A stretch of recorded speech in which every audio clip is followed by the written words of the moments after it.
Title: Rikers Island, the most violent prison in America. Blood on the East River. Don't just watch, subscribe. Because after this story, you'll never see prison the same way again. The sirens echoed across the East River Bridge like a cry from the underworld.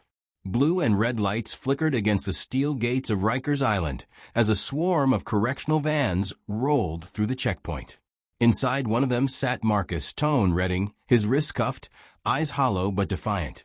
He wasn't new to trouble, but this time he was being sent somewhere even the streets feared. Rikers. The name alone carried weight. New York's most infamous jail complex, part city, part fortress, part war zone. A place where men were broken before they ever stood trial, where guards feared inmates and inmates feared breakfast. Tone had been a rising name in the Bronx, a neighborhood kingpin known more for brains and bullets. His crew ran a quiet empire. Drugs, stolen cars, even a small music label as a front. But one deal went wrong, a double cross, a dead informant, and suddenly the feds were at his door. They said he'd ordered the hit. He said he didn't. But when the dust settled, Tone was the only one left alive to blame. Now, the van rattled across the bridge to the island prison that smelled of salt, sweat, and fear. Through the barred window, he saw the gray concrete sprawl of Rikers rising out of the river mist. It wasn't just a jail, it was a machine that devoured men whole. The moment he stepped off the van, the noise hit him, metal doors clanging, shouts bouncing off the walls, officers barking orders.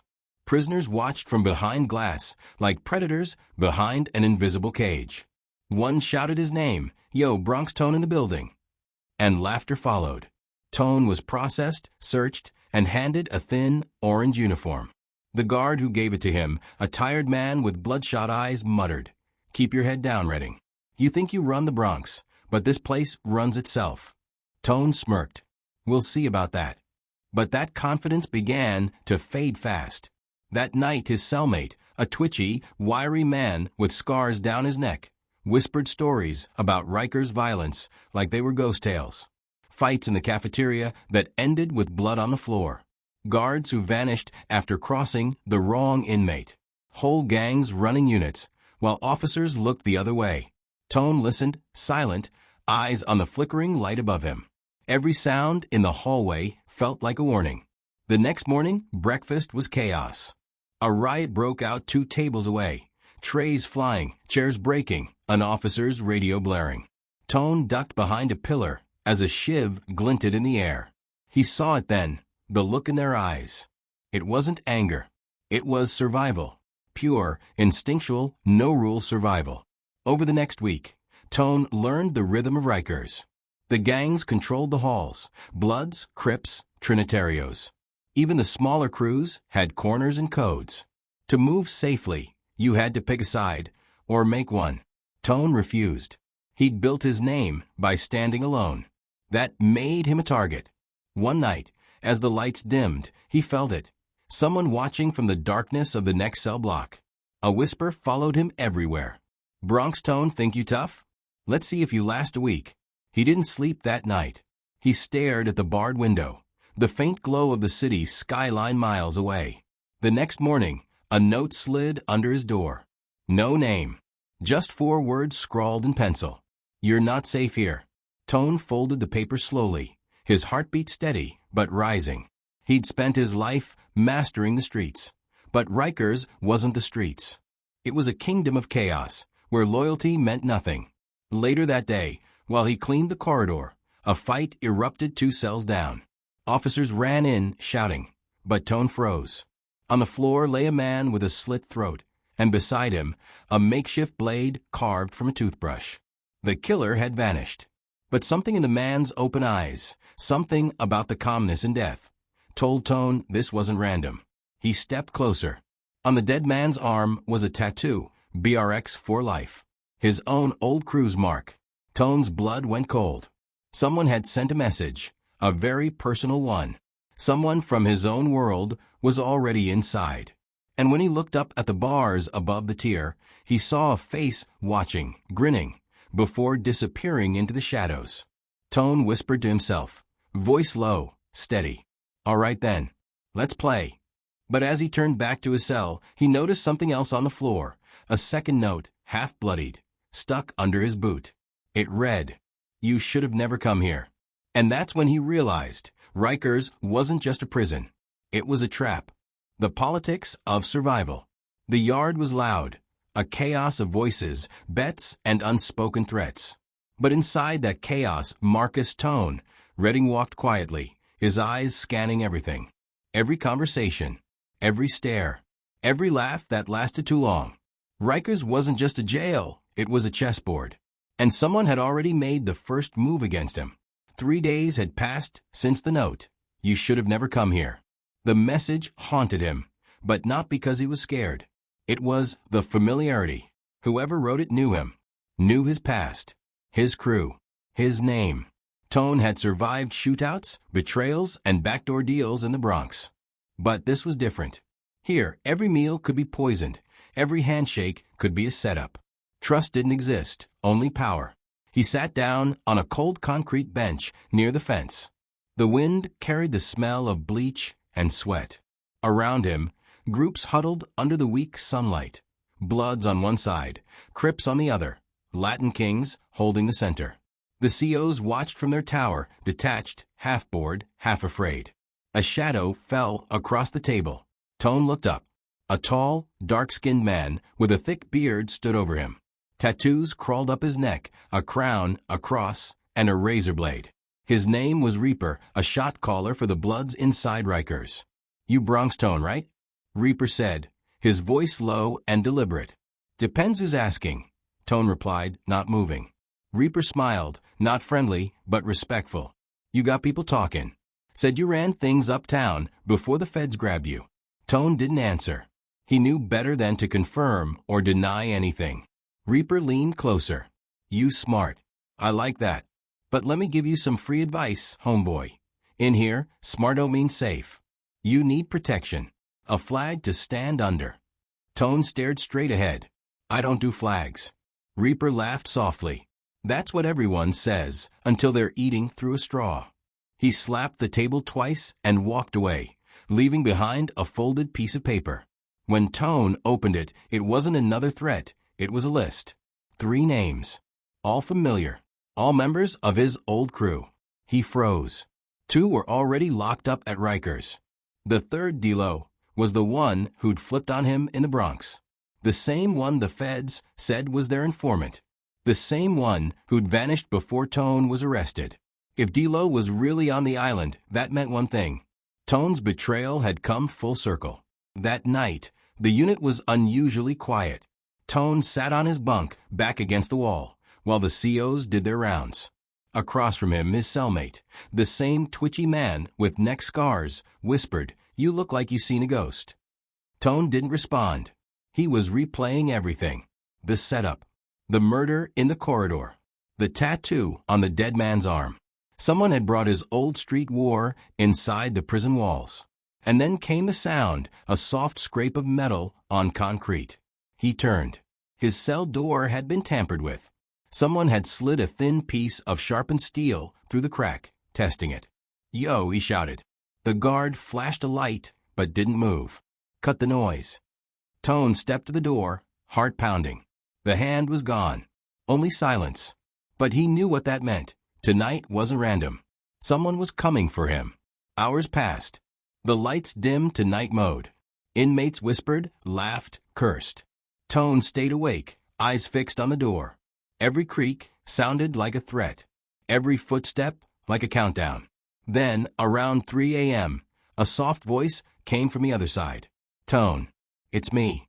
Don't trip." It was D-Lo. Tone froze. The voice was unmistakable, calm, smooth, like nothing had happened.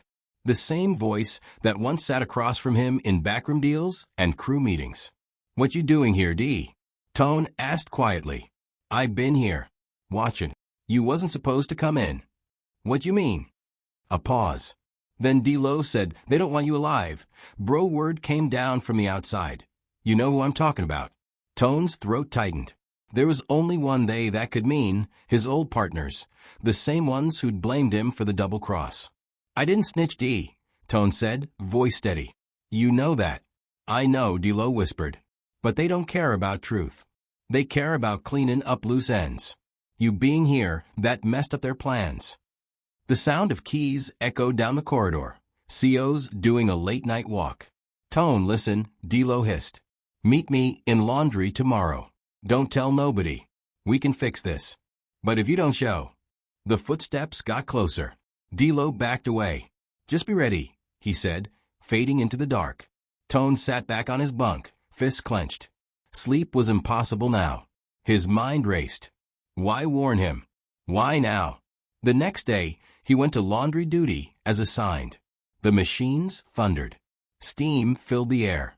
Inmates moved around slowly, washing uniforms and sheets. He waited, watched. But D'Lo never came. Instead, a guard entered with a radio on his belt. He looked pale. Everyone back in your cells, he ordered. Lockdown. Tone's chest went tight. What happened? The guard hesitated. Inmate found dead in laundry. Tone didn't have to ask who. He knew before the words came out. D'Lo. Strangled.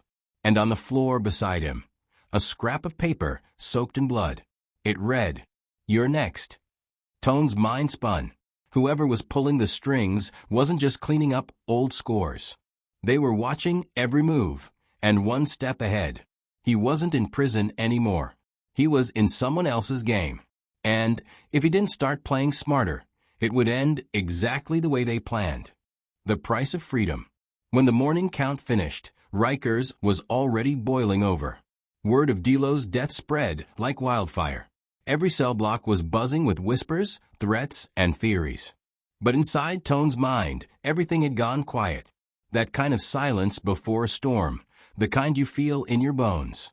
He knew now that this wasn't about prison politics or survival. It was a message. Someone powerful, inside or outside, was making sure he stayed buried, whether by time or by force. From his narrow slit window, he watched the gray sky stretch over the East River. The island looked calm from a distance, but inside those concrete walls, chaos was alive and breathing. Tone leaned against the wall, thinking of his old life. The money, the streets, the crew that had turned their backs when the indictments dropped, the betrayal that put him in here. D'Lo's warning echoed like a siren. They don't want you alive. The question was, who was they? By noon, a CO came to escort him to interrogation. Tone didn't ask why. He already knew. Whenever something happened, a fight, a killing, they always called in the names that mattered. And right now, he was at the top of that list. They walked him through the hall. Every eye in the tier followed. Some with pity, some with hate, some with curiosity, waiting to see if he'd make it back. The interrogation room smelled of metal and bleach. Behind the table sat Detective Marlowe, a tired man in his 50s with a crumpled shirt and the kind of eyes that had seen too much. Sit down, Mr. Redding, Marlowe said, lighting a cigarette. You seem to be at the center of every storm in this place. I didn't kill D'Lo, Tone said flatly. Marlowe exhaled smoke, studying him. Maybe not. But he sure died trying to tell you something. You want to know what we found in his pocket? Tone didn't move. The detective dropped a photo on the table, grainy, black and white, clearly taken from security footage. It showed a man in a CO uniform walking out of a laundry room seconds before D'Lo's body was discovered. The man's face was half-shadowed, but the badge number was visible. Marlowe slid another photo beside it, a mugshot from years back. A name printed in faded ink. Officer G. Linwood. Tone frowned. Linwood. That name hit hard. He wasn't just a CO. He used to run protection for one of Tone's biggest rivals, Bishop Crane, a drug lord who'd vanished when Tone went down. So Bishop's still alive, Tone murmured. Marlowe smirked. Alive, rich, and running operations from somewhere outside. And guess what? We got intel he's been paying off guards inside Rikers, keeping certain people in check, including you. Tone felt the blood rush to his head. It all made sense now. The threats. The setup. The reason D'Lo warned him. Detective, Tone said quietly, you got proof. Marlowe tapped the photo. Just enough to get someone killed, not enough to convict. Tone leaned forward. Then let me help you. Marlowe raised an eyebrow. You're in no position to make deals. Tone's expression hardened. You want the man behind all this? I can get him. But you'll have to let me move. 2 days later, Tone was reassigned to kitchen duty, his request. From there, he could watch the guards, track the movements. Linwood worked the night shift. Always alone. Always near the West Wing, the quiet block where informants and protected inmates were kept. That night, Tone slipped a message through the vent to one of his few allies, a lifer named Rico, who ran the underground trade inside Rikers. It was simple. I need Linwood to come to me. Alone. The plan took shape fast. A staged fight in the cafeteria would pull most of the COs away. Linwood would be called in to break it up, right where Tone would be waiting. When it happened, it was chaos. Trays flying, fists swinging, sirens blaring. Amid the frenzy, Linwood stormed in, shoving inmates apart, until he saw Tone, standing still, eyes locked on him. You, Linwood barked. Back in your... Tone grabbed his wrist, slamming him against the counter. The fight around them froze. Why'd you kill him, Linwood? Tone hissed. Who paid you? Linwood sneered. You think you scare me, Redding? You're already dead. Maybe. But you're dead first. Linwood reached for his radio, but before he could call backup, Tone shoved a folded piece of paper into his vest pocket, the same kind that D-Lo had used. When the other guards arrived and separated them, Linwood was pale, trembling. Inside that paper was a single message. You're next. I'm out. The next morning, the entire block was in lockdown again. Linwood had vanished. His locker was empty. His badge left behind. No one saw Tone for 3 days after that. Rumors said he'd been moved to isolation. Others said he'd been transferred upstate. But weeks later, something strange happened. A video leaked online, blurry footage from Rikers security cameras, showing Linwood walking out of the prison in plain clothes, meeting a man in a black car outside the gate. The man's face was hidden, but the voice on the recording, faint but clear, said, "Tell Bishop I'm done. He runs this place now." That voice was Tone's. The world outside erupted with speculation. Some said he'd escaped using an inside network of corrupt guards. Others believed the feds had flipped him in exchange for information. But no one ever saw Marcus Redding again. Weeks later, a newspaper headline broke. Rikers guard arrested in criminal conspiracy linked to drug kingpin Bishop Crane. And underneath the article, an anonymous comment appeared online. Sometimes freedom ain't about walking out. It's about taking your cage with you and making it yours. If you think this story was intense, you're not ready for what's coming next. Hit subscribe, because the next one, it's darker than anything Rikers ever held.